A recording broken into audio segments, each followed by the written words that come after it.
Fala pessoal, voltando aqui para mais uma aula de física, módulo 44. O título aí está a primeira lei de Newton, princípio da inércia, porém prefiro fazer uma introdução um pouco diferente com vocês, apesar de vocês estarem vendo aí a imagem já do conteúdo que está na apostila de vocês. Já peço que vocês peguem aí o material na página do módulo 44, porque vocês vão fazer algumas anotações e vão destacar alguns pedaços aí do texto que está aí nesse módulo, ok? Bom, só para a gente ter um início um pouco menos direto, a gente começa a partir de agora uma das mais importantes áreas da física, que é a dinâmica. A dinâmica que, por sua vez, faz parte da mecânica e completa com a cinemática o estudo dos movimentos dos corpos, né? Até então, galera, terminando lá o movimento circular e tudo mais, a gente estava preocupado com os conceitos de cinemática, os quais são utilizados para descrever os movimentos sem preocupar com as causas. Agora, a gente começa a dinâmica, que ao invés de descrever os movimentos, aí sim a gente vai pegar as causas de movimento e as causas da alteração do movimento, né? Aquela história de causa e efeito. Só que para estudar dinâmica, um dos objetos mais importantes que a gente vai ter, e que também é um dos objetos mais importantes da física, vai aparecer aqui normalmente, que é a força, né? A força como uma grandeza física, uma grandeza vetorial, porém como uma das definições mais complexas que vocês vão encontrar, mas de tão complexa também ela é importante. Bom, no caso, as leis de Newton surgem num contexto histórico muito importante. Newton é um dos nomes mais importantes da história da ciência. O livro que ele publicou para poder falar sobre essas leis é considerado a principal obra científica da humanidade, né, que é o livro que é resumidamente chamado de Principia, Principia Naturalis, que ele fala sobre as 3 leis do movimento, e também um pouco da lei gravitacional nesse livro. E Newton, né, apesar de ser um nome importantíssimo, ele também contou com a ajuda de várias pesquisas, de vários conhecimentos que surgiram anteriormente, como Galileu, por exemplo, e também tem suas limitações. No próprio texto vocês podem observar aí que fala que para velocidades próximas à luz do vácuo, à velocidade da luz no vácuo, né, que a gente chama de velocidades relativísticas, essa mecânica que a gente vai estudar a partir de agora, que é a mecânica newtoniana, não se aplica, e sim as leis da teoria da relatividade de Einstein. Só que como no nosso dia a dia a gente não vai chegar a velocidades tão altas assim, a mecânica de Newton faz muito sentido para nós, e inclusive vamos dizer assim, ela não deixa de existir por conta das velocidades relativísticas, e sim, ela só não trata daqueles fenômenos. Para vocês terem uma ideia, foguetes são lançados, satélites são colocados em órbita e tudo mais, considerando a mecânica newtoniana. Então, vocês estão estudando uma coisa importantíssima, que eu repito, ao invés de a gente descrever os movimentos, a partir de agora, a gente vai relatar situações em que o movimento é alterado, ou seja, a velocidade do corpo passa a mudar. Bom, a nossa questão aqui é enumerar as leis, né, falar sobre seus enunciados, suas aplicações, e aí, de forma bem geral, introdutória, a apostila de vocês traz as seguintes leis, que são as leis de Newton. A primeira lei, que fala sobre o comportamento de um corpo livre da ação de forças, a gente vai entender o que é esse lance de livre da ação de forças. A segunda lei, sobre o comportamento de um corpo quando ele recebe uma força resultante não nula. E a terceira lei, como que os corpos trocam força entre si. Na verdade, essas 3 leis fazem um grupo de explicações, de justificativas do porquê que os movimentos dos corpos são alterados, ok? Bom, vocês podem fazer a leitura, podem fazer a leitura do texto da apostila, mas aqui a gente vai direto ao ponto a partir de agora. A dinâmica, como eu disse anteriormente, pessoal, é a área da física que procura descobrir as leis da natureza que explicam os movimentos. Então, na verdade, assim, você pensa na física como um todo, e aí a física, enquanto ciência, vai ter algumas divisões. Uma delas é a mecânica. Dentro da mecânica você tem outras divisões. A cinemática, né, que estuda os movimentos, movimento retilíneo, movimento circular, que a gente já estudou inclusive, e a dinâmica, que não se preocupa, repito, em descrever e sim justificar as causas do movimento. E também, como eu disse, o conceito de força vai aparecer o tempo inteiro, né? A gente vai acreditar aqui e adotar como definição de força tudo aquilo que pode ocasionar uma aceleração, né? Então, assim, a força é a causa e o efeito seria a aceleração. Então, assim, não por falta de definição, porque tem um monte de maneiras de definir força, mas a gente vai entender força como aquilo que pode agir no corpo e causar aceleração. E, por favor, entendam a aceleração como mudança na velocidade. Lembrando que velocidade é uma grandeza vetorial. Então, falar que a velocidade vai mudar não é necessariamente falar que ela vai ficar maior ou menor no seu valor. Por exemplo, quando o corpo faz uma curva, a velocidade muda de direção. Então, tem aceleração, o que quer dizer que tem força. Qualquer alteração de velocidade, seja em módulo, seja em direção, implica a presença de uma força. A gente vai estudar isso, por exemplo, na segunda lei. A primeira lei, que a gente vai estudar a partir de então, vai tratar de situações em que a aceleração não aparece e o porquê de não aparecer a gente vai entender logo, logo. A questão, pessoal, é que a partir de agora, então, a gente está com o intuito de montar toda uma linha de raciocínio baseada nas 3 leis de Newton sobre o comportamento dos corpos em relação à aplicação de força, a causa dessa força, a consequência dessa força, qual o efeito que vai ter ali em termos de aceleração, em termos de alteração no vetor velocidade. Então, algumas palavras-chave devem aparecer o tempo inteiro, porque há muito tempo, né, lá na Grécia Antiga, acreditava-se que para um corpo ficar em movimento, a gente precisava de continuar fazendo força sobre ele. A gente sabe hoje em dia que não é assim, né? Se você arremessa uma bolinha para cima, ela continua o seu movimento mesmo depois de sair do contato com a sua mão. Ela continua o movimento de subida. Não é porque você está fazendo força ainda nela mesmo sem contato. A gente vai estudar todas essas ideias, principalmente a questão do movimento variando, da velocidade variando e várias aplicações sobre isso. Bom, a primeira lei, que é o assunto principal desse nosso módulo 44, ela fala sobre o princípio da inércia, o que não quer dizer, por exemplo, que a gente vai falar só da inércia. Porque inércia, galera, é uma propriedade da matéria, uma propriedade geral, inclusive, provavelmente vocês já devem ter visto nas aulas de química, que a inércia é uma propriedade comum a todos os corpos. Basta existir, basta ter massa, que o corpo tem inércia. Aliás, a inércia é medida pela massa do corpo. A inércia é uma propriedade característica da matéria, isto é, uma propriedade comum a todos os corpos. Tudo que existe é matéria, ocupa lugar no espaço, tem massa, tem inércia. Inércia, para nós, a princípio, é uma propriedade do corpo, medida pela sua massa. Mas o princípio da inércia é isso aqui, ó. A inércia é a tendência dos corpos em conservar sua velocidade vetorial. Naturalmente, todo corpo tende a permanecer com a sua velocidade vetorial de forma estável, principalmente se estiver em repouso ou em movimento retilíneo uniforme. Se o corpo estiver inicialmente em repouso, ele tende a permanecer em repouso. Se o corpo estiver em movimento, ele tende a permanecer em movimento, a não ser nos 2 casos que uma força externa venha e altere esse estado de movimento dele.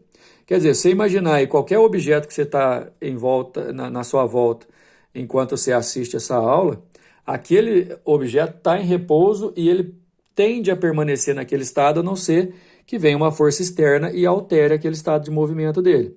Aliás, são 2 tipos de estados que o corpo tende a manter, que é o repouso e o movimento retilíneo uniforme.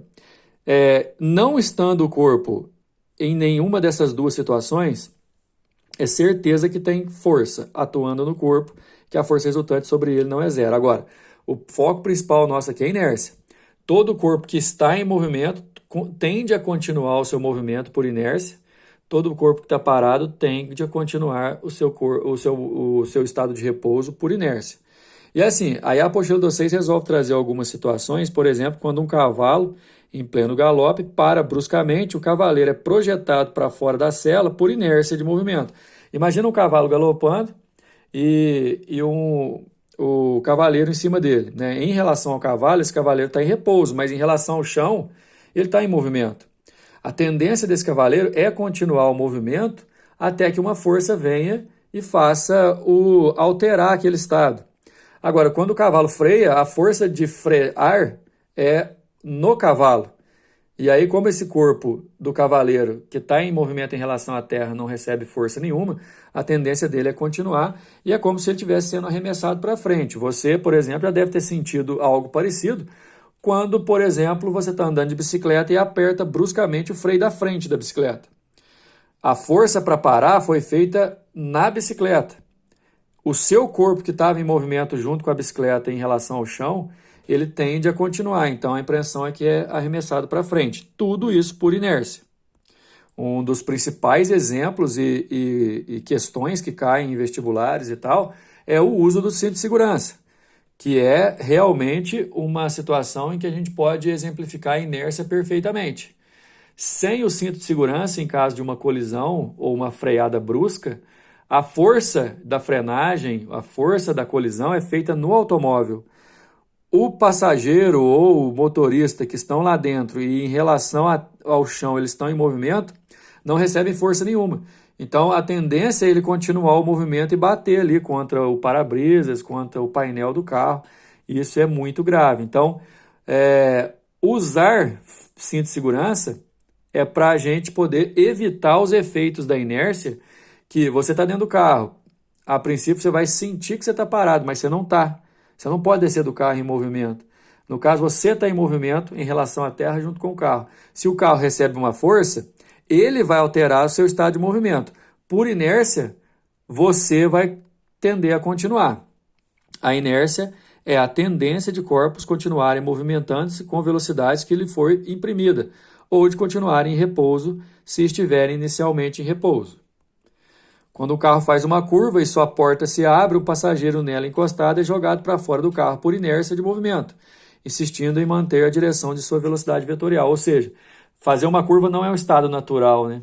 Você já deve ter percebido isso também, né? Que quando o carro vai fazer uma curva, a impressão que você tem é que você está sendo jogado para o lado de fora da curva, mas não é. É simplesmente porque teu corpo, ao carro tentar virar, a força para virar do atrito, por exemplo, é no carro. Em você não teve força nenhuma, então a tua tendência é continuar o movimento em linha reta. A propriedade chamada inércia de um corpo é medida quantitativamente por meio da massa, neste corpo que é, por isso, denominada massa inercial. A massa de um corpo é a medida de sua inércia. Pessoal, quanto maior for a massa do corpo, maior é a sua tendência de permanecer o seu estado de movimento, né? Tanto repouso ou movimento retilíneo uniforme, não vamos esquecer. Um carro e uma bicicleta, ambos com a mesma velocidade, alterar o estado do movimento do carro é muito mais complicado do que o da bicicleta, né? Porque a bicicleta tem menor massa, portanto, menor inércia, menor tendência de continuar, mas tem a tendência também. Importante, só existe inércia de velocidade, o que quer dizer, por exemplo, que a única situação que tem a tendência de manter por inércia é a velocidade. Nenhum corpo mantém aceleração, mantém força por inércia, nem nada. Inércia é uma propriedade natural do material. Toda matéria tem massa, tem inércia, mas essa inércia está ligada com a tendência de manter a velocidade do corpo. Agora, você pode ter certeza, lembra que velocidade é uma grandeza escalar. É uma grandeza vetorial, não é escalar. Então, velocidade tem módulo, direção, sentido. Quer dizer, se você, por algum motivo, percebeu que a velocidade mudou alguma de suas características, é certeza que a inércia do sistema foi vencida, porque a tendência por inércia era manter. Bom, galera, importante, foi Galileu quem pela primeira vez apresentou o conceito de inércia. Aliás, Galileu pensava numa situação, num sistema ideal, por exemplo, onde não houvesse forças dissipativas, e ele falava o seguinte: sem força dissipativa, todo o corpo vai tender a manter seu movimento. Já é uma precursão da lei da inércia. Porém, Galileu cometeu um erro, né? Ele admitiu que o movimento circular uniforme mantinha-se por inércia, não é, né? Todo movimento circular tem a velocidade alterando a sua direção. Então, se tem alteração de direção, não está sendo mantido por inércia. Outra coisa, outro nome importante da história, Aristóteles só aceitava a inércia de repouso, ou seja, para Aristóteles, o natural dos corpos era ficar parado. De acordo com ele, qualquer movimento que existisse era por conta de uma força e enquanto o corpo está em movimento, tem força atuando sobre ele. Gente, é natural você pensar dessa forma. A ideia aristotélica é uma ideia intuitiva. Mas, por favor, não entendam assim. Se você quer acertar os conceitos e tudo certinho, você tem que saber que força causa alteração no movimento, ok? Mas não precisa de força para um movimento se manter, ok? Então, por exemplo, se você arremessa algum objeto, a partir do momento que ele saiu do contato da sua mão, você parou de exercer força sobre ele. Ele continua o seu movimento, é por inércia. Bom, agora a gente fala especificamente das situações em que a primeira lei de Newton vai aparecer, a lei da inércia. Primeiro, a gente tem que entender o que é um sistema livre de forças. Força é aquilo que pode produzir aceleração, viu, pessoal? Medida em newtons, a unidade de medida de força. E o ideal é que você pense o seguinte, que quando fala que o sistema está livre de forças, porque pode estar acontecendo duas coisas. Uma, nenhuma força está atuando sobre a partícula, isso é complicado de você imaginar, porque a gente vive num mundo, num espaço onde existe força atuando para tudo que é lado. Ou então, vai estar livre de força também, quando a força resultante sobre ele é nula. Você pode ter ali várias forças atuando no corpo, e aí a resultante dessa força ser nula. Então, nos dois casos, você tem um estado inercial mantido. Ou força nenhuma atuando no corpo, ou forças atuando e dando uma resultante zero.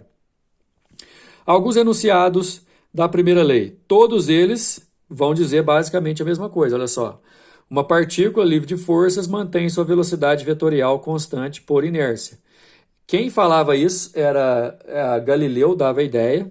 Agora, mantém sua velocidade vetorial, galera, não é só manter o valor da velocidade, não, tá?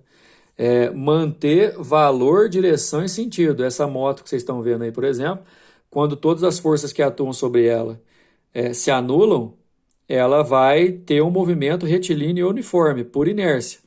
Se essa moto precisar fazer uma curva e a força resultante sobre ela for zero, ela não vai conseguir fazer a curva, porque em estado inercial não se faz curva. Se está fazendo curva é porque tem força não nula atuando. Segundo enunciado, uma partícula livre de forças ou permanece em repouso ou permanece em movimento retilíneo uniforme. Aliás, essas duas situações, pessoal, são situações que a gente chama de equilíbrio. Uma é quando está em equilíbrio estático, que é o repouso, ou equilíbrio dinâmico, que é em movimento retilíneo uniforme. Mas nos dois casos, galera, a força resultante é nula. Terceiro enunciado, uma partícula só pode alterar sua velocidade com intervenção de uma força externa. Ou seja, por si só, o corpo não consegue alterar sua velocidade. Por exemplo, igual a gente vê muito super-herói em filme voado, nada assim, isso não existe, né? Lógico, mas já exemplificando isso pelas leis de Newton, porque você precisaria de uma força externa para poder atuar naquele sistema ali. Mas enfim, resumindo, inércia é uma medida da massa do corpo, indica a tendência que todo o corpo tem de continuar em repouso ou continuar em movimento retilíneo uniforme. Só que tem um monte de outras situações que você pode abordar a partir disso aí. Olha os exemplos aí. Um automóvel altera sua velocidade em um plano horizontal recebendo uma força externa do solo por meio do atrito. Se não tiver atrito, galera, se ele for fazer uma curva, ele vai tender a continuar em linha reta. E detalhe, não quer dizer que se a força resultante for zero, o corpo vai parar. Se no momento em que a força anula, o corpo estava parado, ele continua parado. Se no momento em que a força anula, ele estava em movimento, ele também continua em movimento, só que em movimento retilíneo e uniforme. Quando um pássaro está voando, recebe do ar uma força externa capaz de alterar sua velocidade vetorial. Por exemplo, ou quando for um barco atravessar um rio com correnteza, enfim, você vai ter uma composição de velocidade ali, mas tudo por conta de força externa. Uma nave de propulsão a jato é acelerada graças às forças externas recebidas dos jatos expulsos. Por si só ela não conseguiria, né, gente? Ele tem que ter uma turbina que vai lançar ali os gases e vão ocasionar a força de propulsão, né? O herói infantil conhecido como super-homem traduz uma aberração física, pois por mais forte e carregado de energia que ele seja, não pode voar sem receber a ação de uma força externa. Ou tinha que ser o ar para levar ele, ou um propulsor a jato e tal. Uma nave a hélice não pode ser usada para uma viagem espacial, pois para ser acelerada deve receber força externa do ar, né? Um helicóptero não funciona lá na Lua, galera, porque lá não tem ar, né? Você tem que ter uma atuação de força externa aí. Enfim, a gente vai para o exercício, mas antes eu quero que vocês anotem, inclusive, coloca esse esqueminha que eu vou passar para vocês aí na tela. Estou falando aí o tempo inteiro de inércia, tendência dos corpos manter o seu estado de movimento, o corpo que está parado vai ficar, o corpo está em movimento também vai ficar em movimento e tal, mas vamos fazer o seguinte, a tendência existe. Ter tendência de permanecer no seu estado de movimento é uma coisa, permanecer no seu estado de movimento é outra. Agora, sempre que a força resultante sobre um corpo for zero, que a gente vai chamar essa situação de equilíbrio, você pode ter certeza que ou o corpo vai estar parado ou ele vai estar em movimento retilíneo uniforme. Agora, força resultante nula, pode ser que não tenha força nenhuma atuando, mas pode ser que tenha várias forças e elas se anulam. Mas, enfim, vai estar em equilíbrio, que pode ser estático em repouso ou dinâmico em movimento retilíneo uniforme. Ambos são estados de movimento que tendem a permanecer por inércia. Todo o corpo tende a, estando em repouso, continuar, estando em movimento, passar a ter movimento retilíneo uniforme, mas se a força resultante zerar. Bora para os exercícios para vocês perceberem como que isso cai no Enem. Vocês já perceberam também, na minha opinião, eu acho que isso não é difícil de perceber, que é tudo teórico, né? Mas vamos lá. Segundo Aristóteles, uma vez deslocados do seu local natural, os elementos tendem espontaneamente a retornar a ele, realizando movimentos chamados de naturais. Aristóteles, por exemplo, considerava a queda dos corpos como um movimento natural. Já em um movimento denominado forçado, um corpo só permaneceria em movimento enquanto houvesse uma causa para que ele ocorresse. Cessada essa causa, o referido elemento entraria em repouso ou adquiria um movimento natural. Ele está querendo dizer aqui, pessoal, Aristóteles, que se você jogar uma pedra para cima, a sua força vai estar na pedra o tempo inteiro, e não vai estar. A gente sabe que não é assim. Depois, posteriormente, Newton confrontou a ideia de Aristóteles sobre o movimento forçado, com base na lei da inércia. A questão do movimento forçado não é bem assim. Todo corpo que você arremessa, quando ele sai do contato da tua mão, ele parou de ter a sua influência. Ele não continua porque você deixou força lá. E sim, ele continua o seu movimento por inércia. Adquirir um movimento forçado, de acordo com Aristóteles, na verdade, e corretamente falando, é continuar o seu movimento por inércia. Bom, o número 2 também é sobre a história da física, né? Toda uma questão de princípio aí, tem uma historinha falando sobre Galileu e tal.